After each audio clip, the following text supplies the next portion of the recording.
Olá!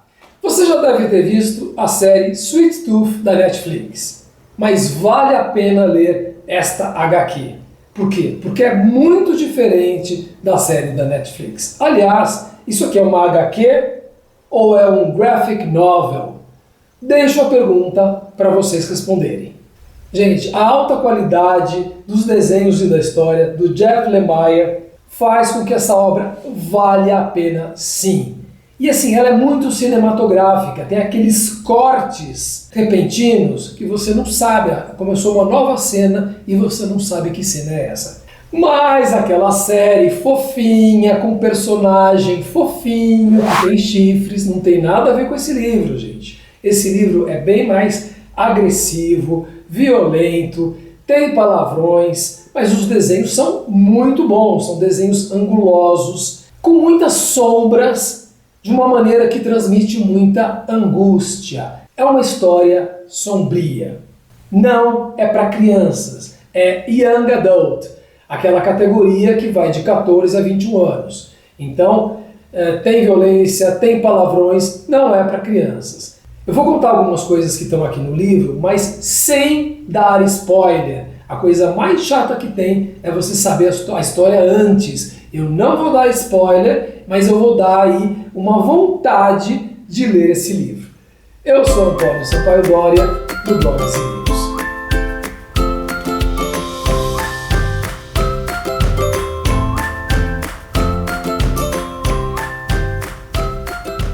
Vou começar falando das diferenças entre a série e o quadrinho. Primeira grande diferença. O Japper, na série, ele é um homem negro. E aqui nos quadrinhos ele é um homem branco. Nos quadrinhos ele é bem mais agressivo. Na série ele era um jogador de futebol americano. Aqui ele é um jogador de hóquei que briga muito, briga até no meio de um jogo. E tem problemas com isso. Agora, os personagens que não existem aqui no livro. A Aimee, aquela que tem uma filha porquinha. A Rami Singh, a esposa do Dr. Singh. E aí o Exército Animal, que aparece aqui, mas tem uma função completamente diferente da série. Aqui eles aparecem para raptar o Gus. Agora a semelhança, né, gente? O Gus, tanto na série quanto aqui, ele é um personagem ingênuo, bobinho. Mas aqui nos quadrinhos ele tem uma expressão angustiada. Então assim, é por isso que este livro é mais interessante, porque não tem tantas tramas paralelas e foca no principal, foca na história do Gus. A gente se prende à história dele, a gente quer saber o que vai acontecer com ele e vão acontecendo coisas terríveis com ele. Aliás, o começo da história todo mundo já sabe. Teve uma pandemia, todo mundo começou a morrer e nessa época também nasceram os híbridos de humanos com animais e esses híbridos não ficavam doentes. Todas as crianças que nascem aí são híbridos. Por isso eles são caçados, porque a cura da doença pode estar neles. A história começa com o Gus e seu pai vivendo isolados na floresta. O pai é muito religioso, sempre fala de Deus e diz que ele não pode sair dali, porque ele vai ser caçado. Ele diz, depois das árvores é tudo fogo e inferno. Quer dizer, o Gus nunca saiu dali. Esse livro tem uma introdução excelente do ator Michael Sheen. Ele compara essa história do Gus com a história de Adão e Eva que desobedeceram a Deus. Mas foi apenas desobedecendo a Deus que o homem pôde dar início à sua longa jornada de consciência. Aí ele também vai falar dessa relação do Gus com o homem grandão, que é arquetípica, quer dizer, acontece em várias histórias. O homem que tem a força e uma criança que tem um dom especial. Só que a gente não sabe ainda que dom especial é esse. Como eu não quero dar spoilers, eu vou dar apenas pistas. Tem coisas aqui que jamais entrariam na série da Netflix. Uma coisa que aparece muito é a camisa do Gus, o xadrez vermelho. O autor usa isso como um elemento gráfico muito bonito. Nos quadrinhos, Gus sonha com coisas que ainda vão acontecer. Então ele sonha com o grandão, o Big Man, desde a primeira página. Ele nem sabe quem é, mas fica olhando para o olho gelado dele. Os primeiros quadrinhos, eles estão sob a neve. e ali aparece uma placa que diz Nebraska, o estado americano. Mas o pai já está doente e aparece ele tossindo com sangue na boca. Tem uma cena, gente, muito bem feita, que parece que ele se inspirou em Van Gogh, no quadro Os Comedores de Batata. Não que seja igual, mas é semelhante, inclusive por passar essa sensação de angústia. Aí começa a ação. O Gus é atraído por uma barra de chocolate na neve. Aí ele volta, come a barra, mas o pai dá uma bronca nele, que ele não poderia fazer isso, porque é muito perigoso, ele vai ser caçado. E em seguida já tem a morte do pai. Só que tem um detalhe, o pai fica ali deitado no beliche, ele não enterra o pai fica apodrecendo ali na cama. A neve derreteu e meu pai também. Aí vem a primavera e aí sim ele enterra o pai. Quando ele está enterrando o pai, se aproxima um cervo. Ele fica olhando para o cervo, se identificando. Em seguida, o cervo já leva um tiro. E aí surgem os dois homens que estavam caçando híbridos, o menino viadinho, como eles dizem. O Gus tenta ingenuamente se defender com estilingue, mas eles pegam o Gus. Em seguida, um deles já leva um tiro na cabeça. É o Jep, o grandão, o Big Man que atirou. Em seguida, ele mata o outro cara também. Aí o Gus foge e se esconde embaixo da cama. O Jep vai lá e pega ele pelo chifre. Ele não é nada delicado, ele é bem mais agressivo nos quadrinhos. Eles conversam e ele estranha a idade do Gus, porque ele diz que tem 10 anos, ele fala, mas a pandemia começou há 7 anos. Quer dizer, esse é um mistério que só vai ser resolvido no fim da história. O Jeb diz que quer levar ele para a reserva, que é um lugar seguro. O Gus não quer ir. Aí ele diz o seguinte, tá bom, pode ficar, não tô nem aí. Gastei uma bala naqueles putos pra nada. E vai embora. Aí o Gus percebe que não tem alternativa e vai atrás dele. Eles vão andando a cavalo por uma estrada. Mas será que o Jepard é do bem ou do mal? O pai só falava de Deus e do céu, que Deus tinha levado todo mundo para o céu.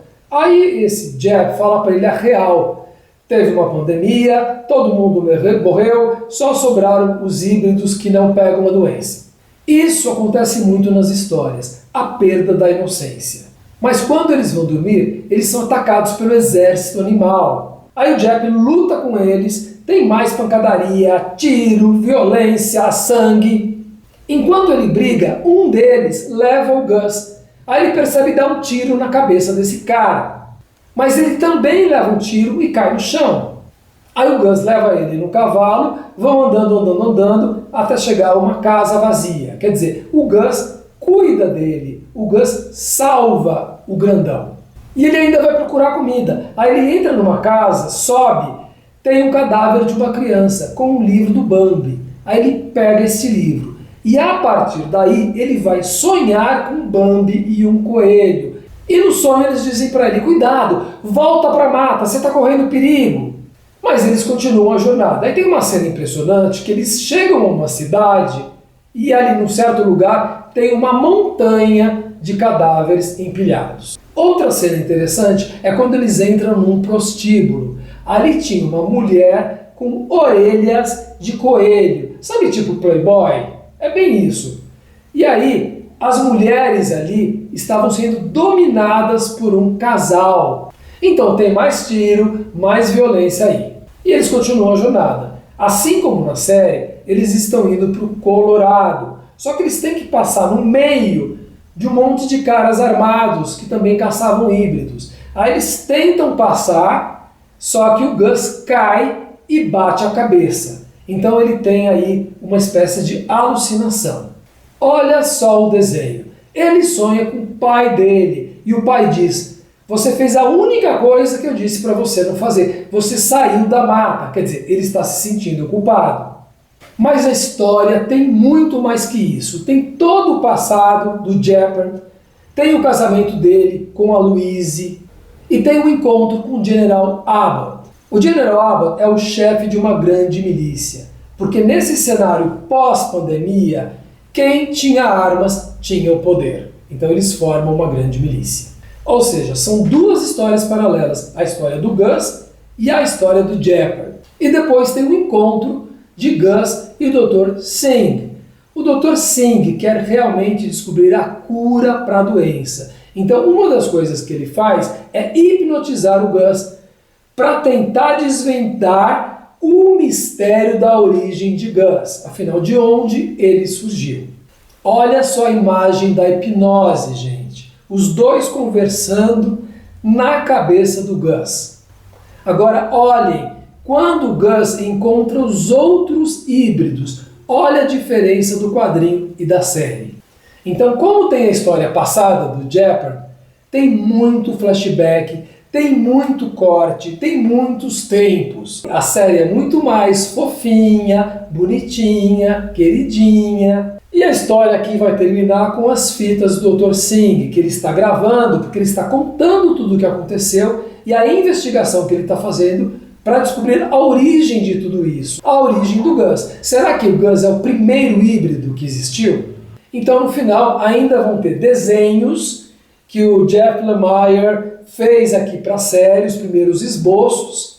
Enfim, gente, eu gostei muito, muito bem feito. A história é muito boa. Eu tenho vontade realmente de ler as outras. Esse aqui é o primeiro volume de 3. Originalmente essa série foi lançada em muitos volumes. Esse é só o primeiro que tem no Brasil. Enfim, eu recomendo. Se você quer saber mais sobre livros infantis e juvenis, volte aqui toda semana. E não se esqueça de deixar o seu like. Até lá!